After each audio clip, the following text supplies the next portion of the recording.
Sur l'ancrage, la chose la plus importante de votre vie, c'est d'assumer votre vie. Vous avez beau faire tous les exercices du monde d'enracinement. Si vous n'assumez pas votre vie, ça ne sert à rien. La chose qui ancre le plus dans l'énergie, moi je le vois, assumer ce qu'on dit, assumer notre passé, assumer notre vie, assumer nos vies. J'assume ma vie. Le premier exercice, c'est j'assume ma vie. Je peux méditer avec ça. J'assume mon passé. J'assume mes vies. Et j'assume toutes mes passés. Et ça, les racines descendent. C'est vraiment... C'est assez impressionnant de voir l'ancrage. C'est comme si on sortait d'horizontal et on devient un pilier. En fait, on se ressente et on ancre moi j'appelle ça le poteau de vérité dans la terre verticale. Et l'autre, c'est je reviens. Le cœur du cœur. J'aime bien le cœur du cœur. Le cœur du cœur, c'est pas comme le cœur. Le cœur du cœur, c'est un endroit où ce que tout se passe.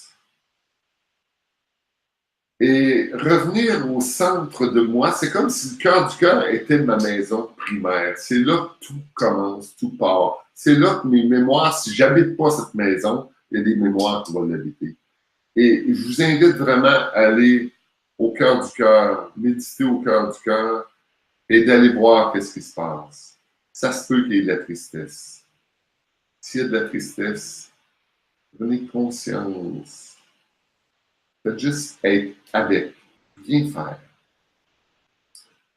Juste être avec la tristesse. Là, je reste avec ça, sans trop de mots, parce que je sais qu'il se passe quelque chose. Restez là. C'est comme si vous déposez votre soleil au cœur de votre maison. Et s'il y a des intrus qui habitent cette maison, je peux vous garantir que ces intrus ne résisteront pas à cette lumière.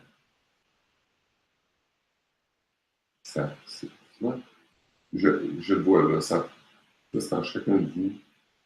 Ça commence à prendre de l'expansion. C'est comme si on créerait de la place dans notre maison.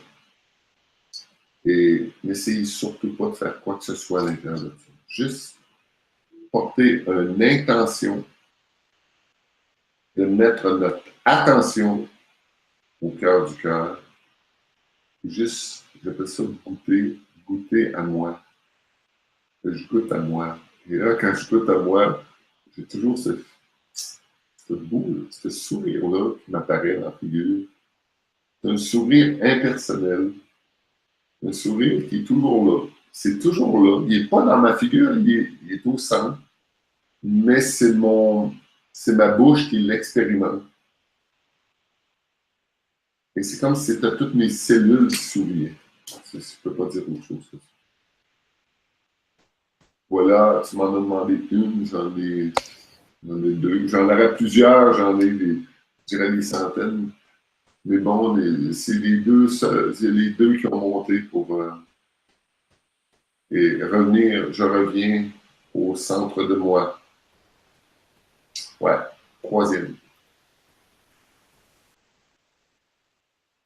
Je reviens au centre de moi, en totalité et à jamais. Ça, c'est ce que je vois à l'intérieur de ça. L'expression, il y a une expression que j'ai compris ce que ça voulait dire, l'expression que j'ai vendu mon âme au diable. Qu'est-ce que c'est le diable? En fait, c'est les mémoires cristallisées. Pour moi, c'est ça. Et c'est comme si mon âme est constituée de lumière. C'est comme s'il a fallu que je prenne une partie de mon arc-en-ciel, que je le dépose et que je prenne une mémoire, que je remplace ma lumière par cette mémoire cristallisée. Et quand que je fais cet exercice-là, je reviens au centre de moi en totalité et à jamais, c'est comme si c'est une partie de ma lumière que je récupère. Et pour la récupérer, je dois faire cette place à cette lumière que j'ai toujours été, mais qui ne m'habite plus. C'est que ça revient chez moi. C'est un autre exercice puissant que je propose à faire au quotidien. Merci beaucoup, Étienne.